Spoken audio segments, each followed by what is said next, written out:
Fall camp went really well. It was a lot different than it's going to be in the future, I think. A lot of that is because of the new staff and the new things that we're trying to implement on both sides of the ball. In the future, I would like to work on a lot more skill development than we did this year.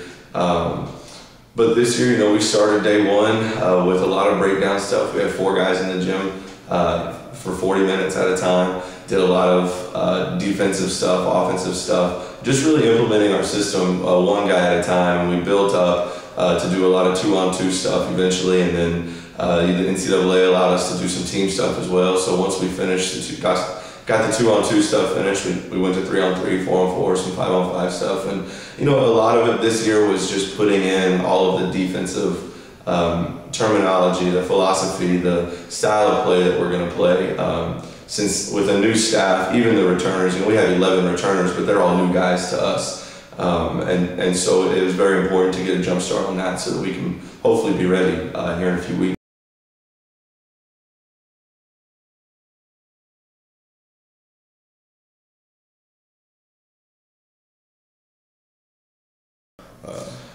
The players that stand out, really, it's different every day. I think we have 13, 14 guys that have a chance to be really good players in this league, and what we're struggling with right now is bringing that intensity and that focus every single day. We have some guys that get frustrated with different, we make it a point of emphasis in practice to make bad calls on, when they're playing, whether it be calls against them or if they think they took a charge, we'll call the wrong thing. Just because I think one of our problems is reacting and adjusting it, and when guys react poorly, they end up having a bad day of practice. So it really has changed every day. Guys off the top of my head that have really stood out, DeArve Johnson, he is a transfer from Panola Junior College in Texas. He's played extremely well. He's been shooting the ball very, very well, for sure. Joe McCoy and Denzel Lyles have both really stepped up. I think they were struggling, and actually they were a good bit behind some of the guys the first few weeks, but have really stepped it up in both their leadership and intensity in practice every day the last few weeks. So they've done a great job. Donovan Walker's done a tremendous job. Same thing with Andrew Inslee. Those guys need to bring it more consistently for sure.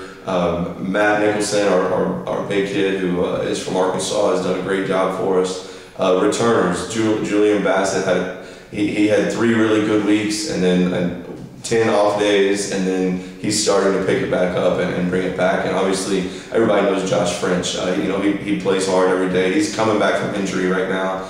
He was out for a couple weeks, but he's getting back, and he played well last night in our scrimmage. So it'll be good. It'll be very interesting to see how it progresses as the season goes along, as far as who are the 7, 8, 9 guys that kind of work their way up to the top consistently.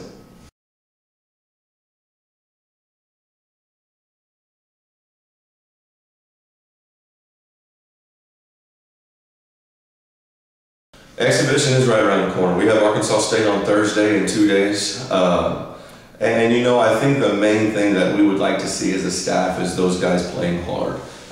With the style that we play hard, we play extremely fast. We want to speed up our opponents. And part of that is because of the depth that we just talked about. I think we have 12, 13 guys, and I don't think a lot of other teams that we will play have that many guys. And so we're going to use that to advantage and play extremely fast.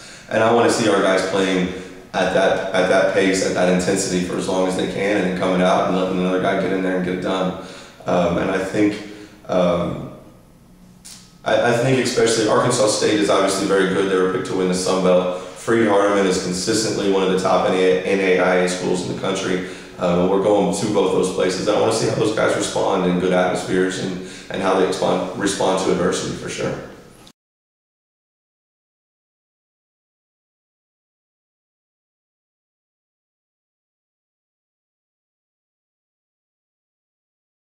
As coaches, we can't take much stock in the preseason polls.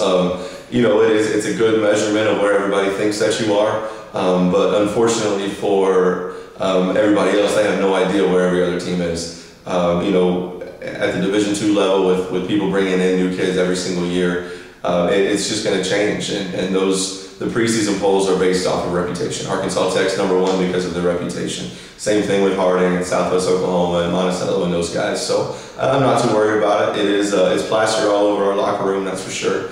I'm not worried about if we were picked 8th, 9th, if we were picked 1st or 2nd. It means the same to me. So what's important is that those guys get better every single day, and if we continue to do that, then we'll finish the preseason poll on the other end of it.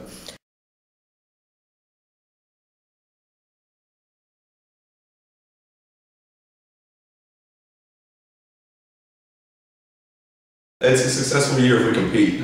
If people pack the stands and enjoy watching us play because we play harder than our opponent on every single night, we play faster than our opponent on every single night, and we win a lot of games. Obviously everybody wants to win. I think we have a team that's capable of doing that. To what extent is yet to be determined. How much do those guys buy in as the next few weeks approach us, and we'll just go from there. But I think we have a chance to have a good season. And I think if we play harder, continue to play harder than everybody, then we really will excel.